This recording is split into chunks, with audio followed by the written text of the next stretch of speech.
You know, when you walk into treatment programs, people tell you all the time, you know, that you suffer from the disease of chemical dependency / alcoholism, however you want to classify it. In other words, what they tell you is that you're addicted to mood-altering chemicals.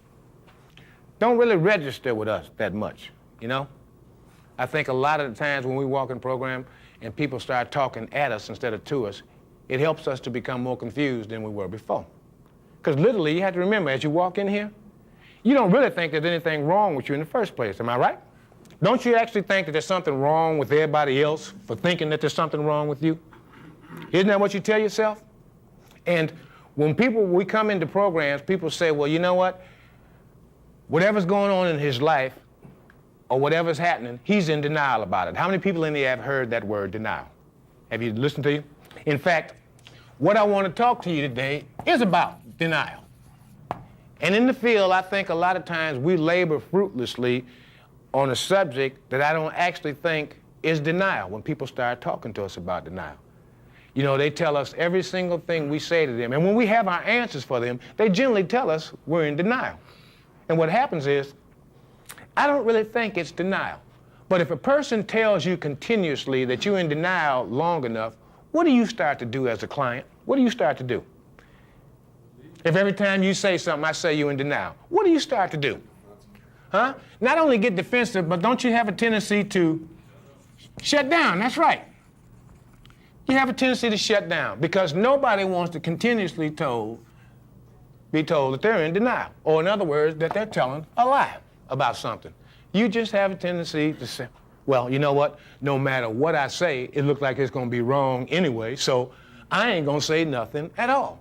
And what happens is, counselors, as they do that to us, they don't really realize they frustrate the process of engaging us as they do that day in and day out. Because no matter what we say, we're in denial. And human nature just causes us to shut down. Well, what I want to do is take a look at some of the psychological dynamics of the illness, why we feel that way, why people perceive us as being in denial, and what's actually going on with us.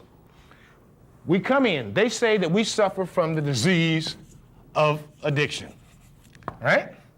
Now, immediately, that doesn't make any sense to us. The reason being because, you know what? We're not quite sure what the word disease means. Everybody has their own preconceived notions of it. So they say you suffer from a disease. You, in turn, say that you've got a problem.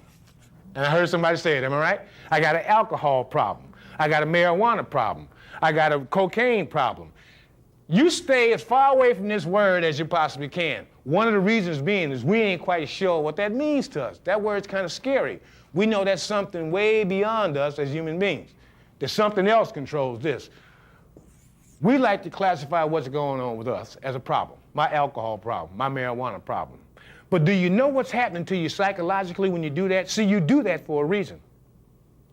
There's something going on with you intellectually, believe it or not, that the illness itself fosters that makes you continuously look at it as a problem. What happens to you is that we know that if it's a problem, as human beings, all problems have what? Solutions. There we go. They got solutions to them. And if they got solutions to them, then I, as a human being, ultimately have what? I'm looking for one word. I've got control over it, all right? And isn't that what we've been telling ourselves about our use of chemicals? Is that we've got control.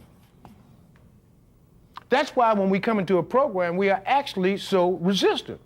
Because we don't really see it, believe it or not, as a loss of control.